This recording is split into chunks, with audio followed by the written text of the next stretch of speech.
Welcome once again to Andrew White and to Reflections.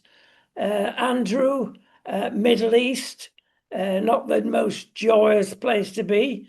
And actually, yesterday, it was made even less joyous because the European Economic Community, EU, now has decided that it's going to make penalties against Israel in another trade war against Israel because of their treatment of the Palestinians. And if that wasn't bad enough, the other thing, and to some people more difficult, is the Eurovision Song Contest. Spain, for instance, they're not going to appear at the next contest. Well, Eurovision has always been very political. The first question you've got to ask yourself, why is Israel in it anyway? It's not in Europe. So politics get in the way everywhere, don't they? Why is Australia in it? I know, it's absurd, isn't it? Yeah. Well, come on, you tell me what's going on. Well, what we're seeing is an almost apocalyptic decline of the Middle East. We've got the terrible problems of Israel, the even worse problems of Palestine, especially Gaza. And what do? I'm desperate to get over there because at least I know I have got relationships with all the people who could bring about change. But then there's a huge humanitarian issue. And the humanitarian crisis in Gaza cannot be mocked or misunderstood. And I know people have said that there is famine there, and Israel is saying there can't be because it's provided so much food. Well, the fact is that the food does not get to the people who need it. And whether that's because of Hamas or just terrible infrastructure, the fact is that people are starving in Gaza. And it's not an easy issue that you can just say, well, people need to change. People can't change. And we, as the caring peoples of this world, have to do something radical. We have to make the nations change their ways. Because unless we do, our people get nothing. People always say to me, well, you've always loved the Israelis and been on their side. The fact is, I've loved the Gazans as much as the Israelis. I've actually lived in Gaza. Some of my best days in the Palestinian Authority were spent living in Gaza. It was a phenomenal place. And now it has all gone. There is bad Hamas and good Hamas, isn't there?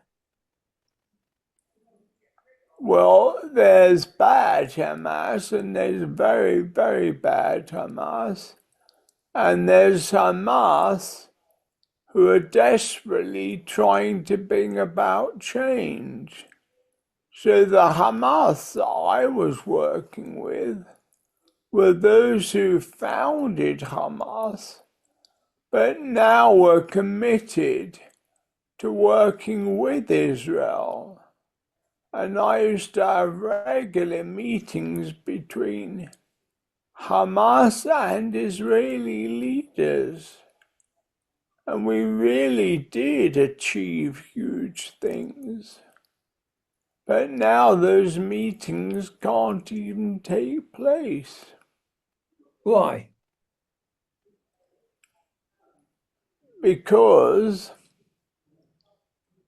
Gazans cannot get to Israel and Israelis can't get to Gaza, and people like me who used to interact between the two are totally being kicked out, and a lot of our big Gazan peace people have run away because the fact was they were known as being peacemakers with Israel, and so they were the first people to be attacked in this conflict. Well, this is terrible if one analyses it. And you're, with all your problems that are going out there, not. Well, I really believe we have to do something. I'm not saying it's impossible. There are no impossibilities with God. And we want to go and see how we can pull people in. I was talking to my rabbinic leaders who are very much part of our work. And I said, what can we do? And they simply say, well, first, you've got to come. And then we ask the question, what can we do? And we have no answers.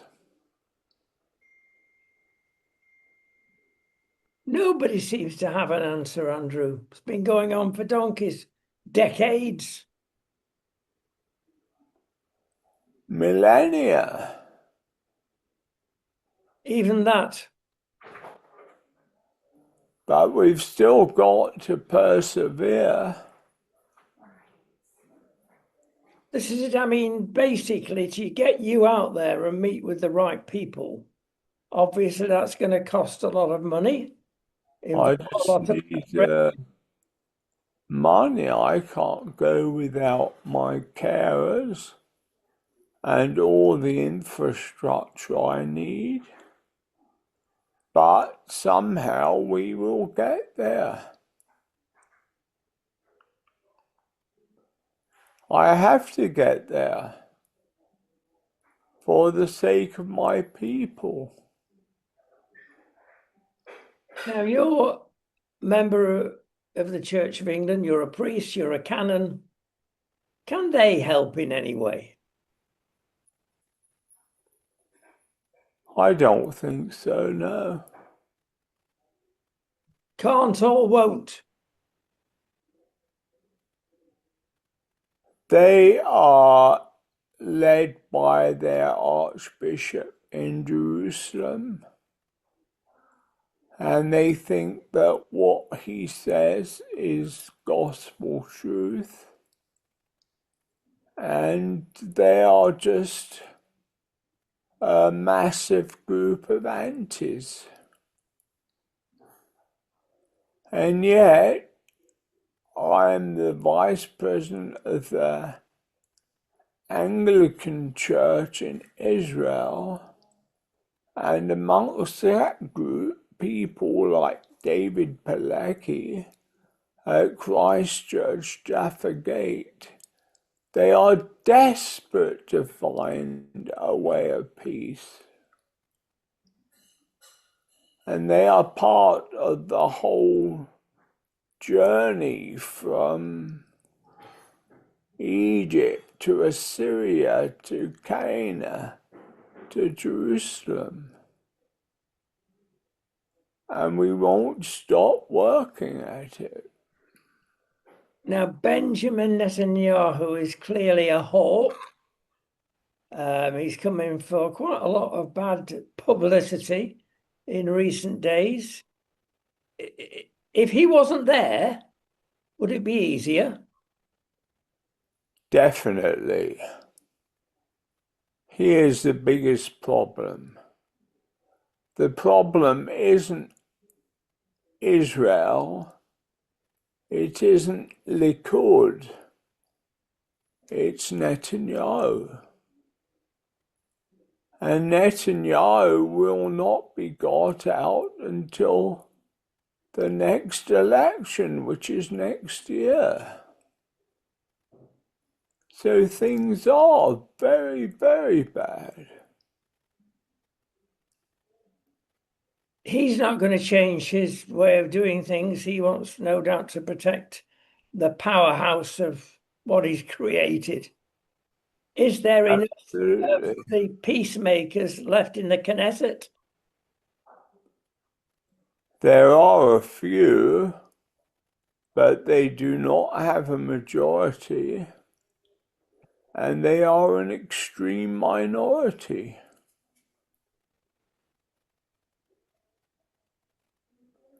And the problem is the Knesset is literally the most democratic parliament in the world.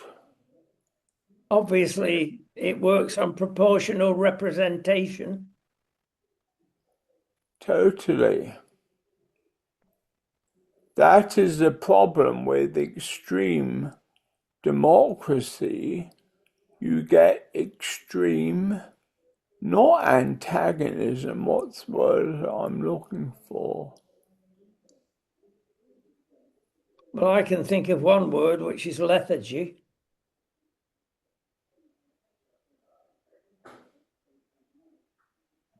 Anarchy. What you get is extreme anarchy. And that's what we've got. We have an anarchist state. But my experience of them is that they're not very lethargic, and we wish they would become more lethargic. Yes. I mean, Trump seems to have come up against the buffers both in the Ukraine and the present situation in Israel. Not as easy as he said, is it? It isn't, but I still think that Trump is one of the few people who can make a difference. The world hates him, but there isn't anybody else. The influence of China in Israel.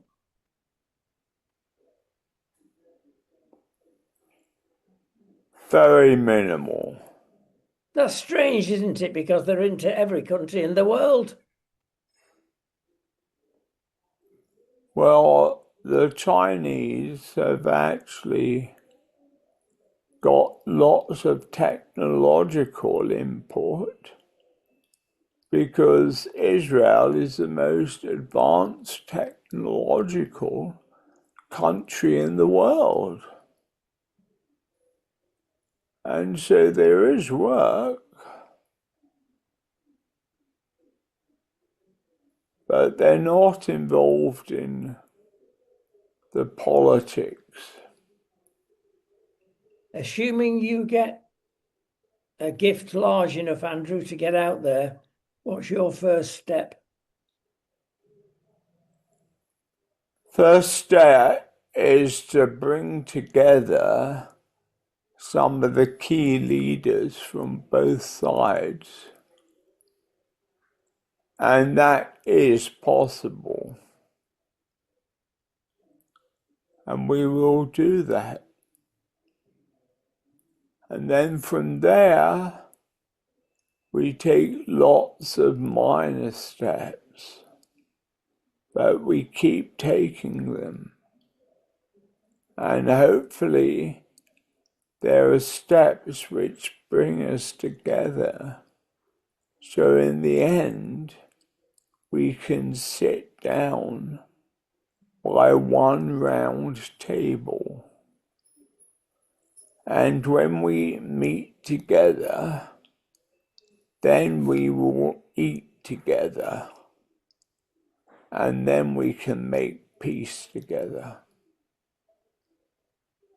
Well, it's what we all want. We have a media that doesn't always print the truth and often prints the lies depending on their political point of view.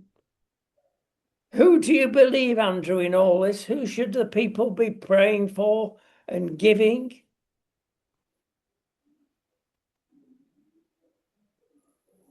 Well, there are a few significant people who have influence, and they are the peacemakers from both sides.